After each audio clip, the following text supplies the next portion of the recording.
Hello दोस्तों, मेरा नाम है अजय यादव और आज हम इस वीडियो में बात करने वाले हैं लारावेल के बेस्ट प्रैक्टिसेस के बारे में। तो इस वीडियो के अंदर हम देखेंगे कि हम लारावेल की कौन कौन सी ऐसी टेक्निक्स हैं, कौन कौन सी ऐसी बेस्ट प्रैक्टिसेस हैं जिन्हें फॉलो करके हम एक लारावेल का एक अच्छा सा कोड लिख सकते हैं, जिससे कि हमें सेल्फ कॉन्फिडेंस आ सके अपने कोड पर और वो कोड काफ़ी नीट एंड क्लीन भी होना चाहिए। तो चलिए इस वीडियो के अंदर हम देखते हैं कि हम कौन कौन सी वो टेक्निक्स फॉलो कर सकते हैं। तो यहाँ पर जो हमारी फर्स्ट टेक्निक है वो है कि use shorter and more readable syntax. तो आप कोशिश करें कि ज़्यादा से ज़्यादा आप शॉर्टर टेक्निक्स का फॉलो कर सकें। यानी कि लारावेल के अंदर एक चीज़ को लिखने के कई तरीके होते हैं। जैसे कि अगर आपको किसी सेशन से अगर आपको कार्ट की वैल्यू अगर उठानी है तो आप कुछ इस तरीके से भी लिख सकते हैं, और दूसरा ये वाला भी तरीका है।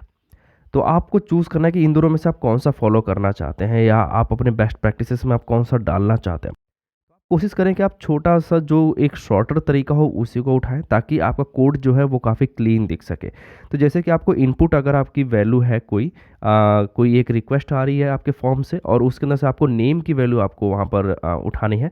तो यहाँ पर आप कुछ इस तरीके से आप उसको लिख सकते हैं, और वही दूसरा तरीका इस तरीके से भी है।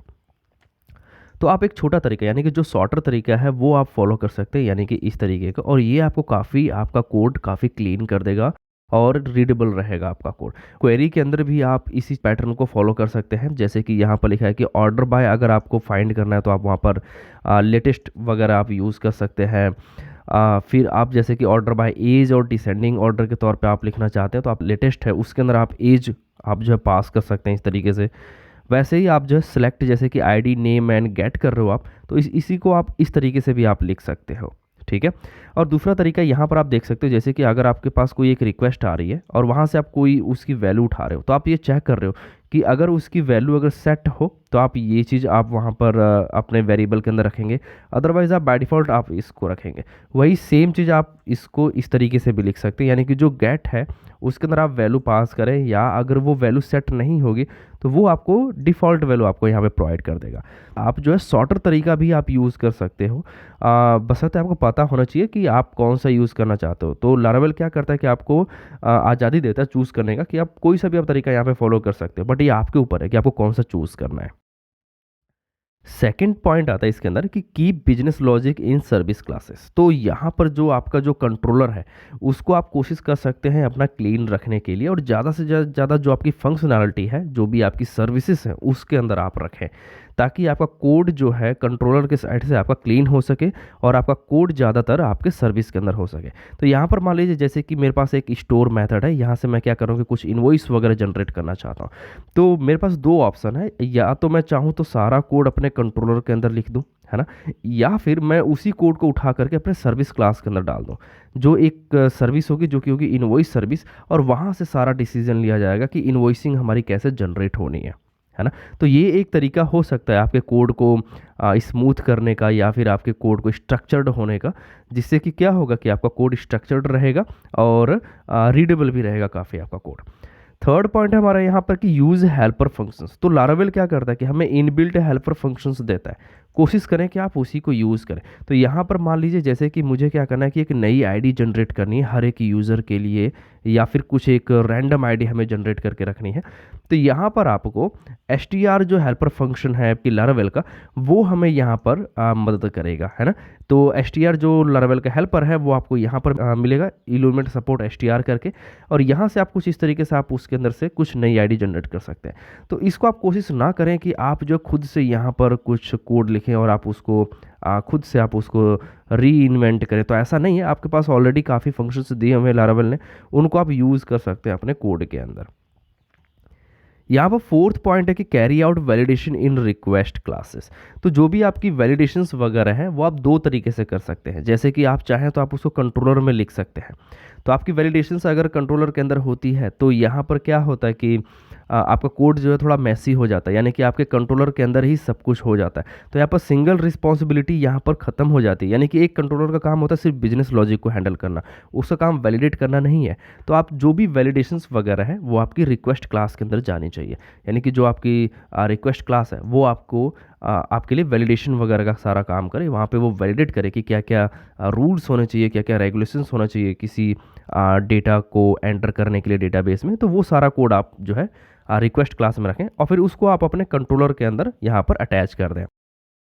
आप देखेंगे कि यही सेम क्लास यहाँ पर कंट्रोलर के अंदर अटैच हो रखी है। Take advantage of mass assignment.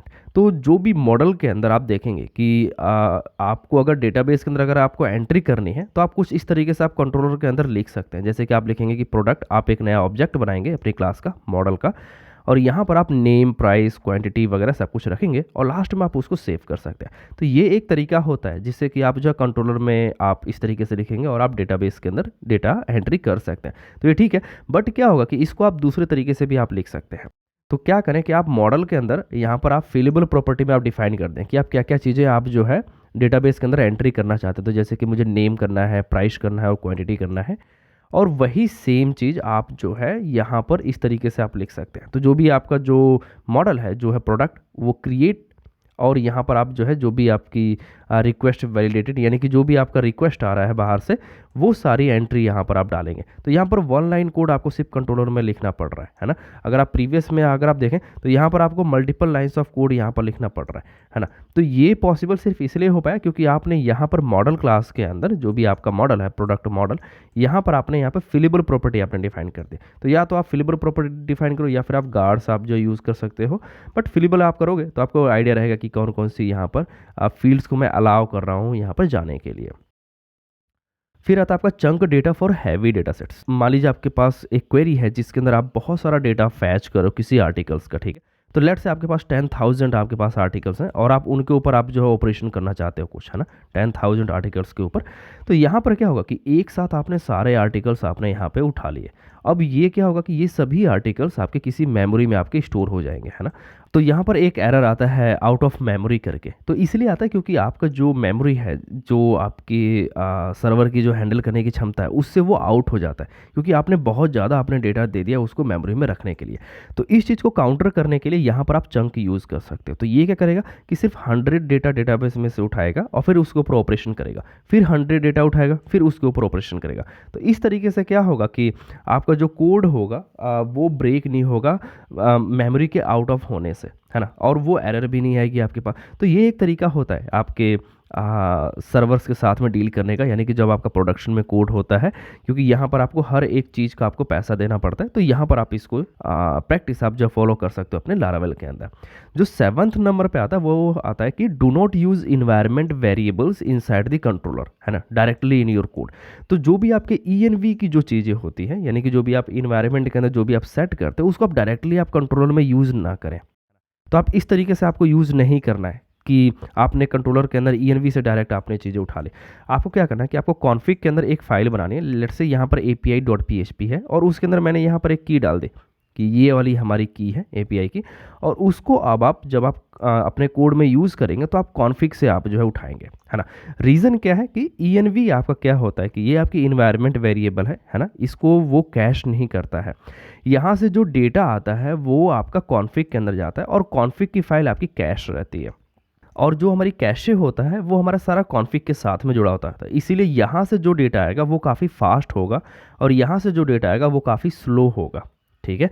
तो इसलिए क्या करना है कि आपको ज़्यादा से ज़्यादा चीज़ें, आपको जो भी ENV की चीज़ें हैं उसको आपको कॉन्फ़िग के अंदर डाल देना है और फिर उसको अपने कोड के अंदर यूज़ करना है अपने कॉन्फ़िग के सहारे। कॉन्फ़िग हेल्पर यहाँ पर आप देख सकते हैं, इसके सहारे आप यूज़ कर सकते हैं, या फिर आप कॉन्फ़िग क्लास भी आप यूज़ कर पाएंगे।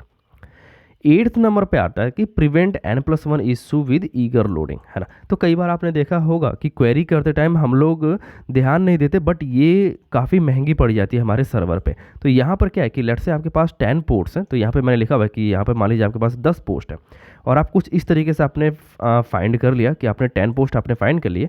उसके बाद आप क्या कर रहे हो कि कितने कमेंट है उसके अंदर वो आप यहाँ पे मान लीजिए कि इको कर रहे हो, ठीक है।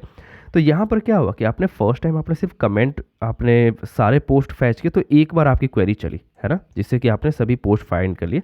उसके बाद आप लूप में क्या कर रहे हो कि कमेंट्स उसके फाइंड कर रहे हो अपने डेटाबेस से।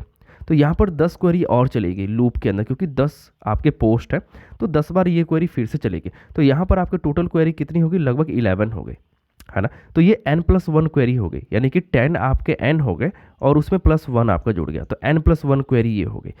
इसी चीज़ को काउंटर करने के लिए, यानी कि इस चीज़ को सही करने के लिए आपका कह सकते हैं, तो यहाँ पर एक तरीका होता है, जैसे कि आपने पोस्ट आपने फैच किए, है ना, इसको आपने विद कमेंट्स कर दिए। तो यहाँ पर क्या होगा कि एक क्वेरी आपकी चलेगी पोस्ट फाइंड करने के लिए और दूसरी क्वेरी आपकी चलेगी सिर्फ सभी कमेंट फाइंड करने के लिए। तो इस तरीके से क्या होगा कि आपका जब आप यहाँ पर आओगे फॉर ईच लूप के अंदर, तो यहाँ पर ऑलरेडी आपके पास कमेंट्स होंगे इस वेरिएबल के अंदर, पोस्ट के अंदर।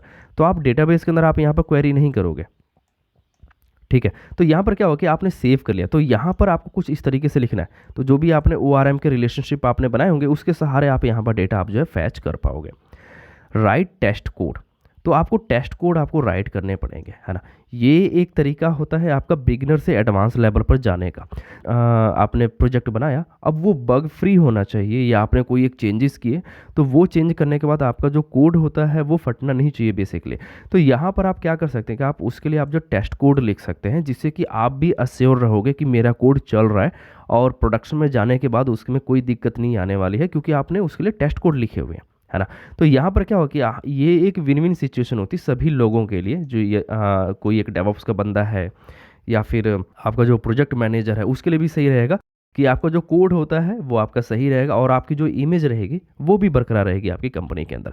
तो यहाँ पर आपको टेस्ट कोड आपको लिखना ज़रूरी है। अगर आपने लारावेल सीख लिया है तो यहाँ पर अब आपका नेक्स्ट गोल होना चाहिए कि मुझे अब टेस्ट कोड लिखना है। जो भी मैं कोड लिखूंगा उसके लिए मैं टेस्ट कोड लिखना शुरू करूँगा। तो ये आपको काफ़ी हेल्प करेगा आपको अपने करियर की ग्रोथ के अंदर।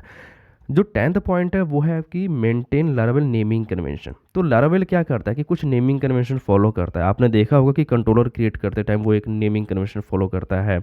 सेम चीज़ वो मॉडल क्रिएट करते टाइम वो एक नेमिंग कन्वेंशन फॉलो करता है। तो यहाँ पर लारावेल को यूज़ करते टाइम आपको नेमिंग कन्वेंशन आपको फॉलो करना है। तो यहाँ पर आप देखेंगे कि कुछ नेमिंग कन्वेंशन यहाँ पर दिए हमें, जैसे कि कंट्रोलर आपको क्या होना चाहिए कि सिंगुलर होना चाहिए, जैसे कि आर्टिकल कंट्रोलर है, यहाँ पे आर्टिकल्स कंट्रोलर आपको नहीं लिखना है। तो इसका मैं लिंक आपको दे दूंगा, यहाँ पर आप इसके जो भी नेमिंग कन्वेंशन आप इसको एक बार पढ़ लें ताकि आपको आइडिया आ सके कि लारावेल किस तरीके की चीज़ें हमें बोलता है फॉलो करने के लिए।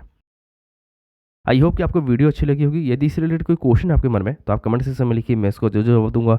मिलते हैं वीडियो में, तब तक के लिए बाय बाय।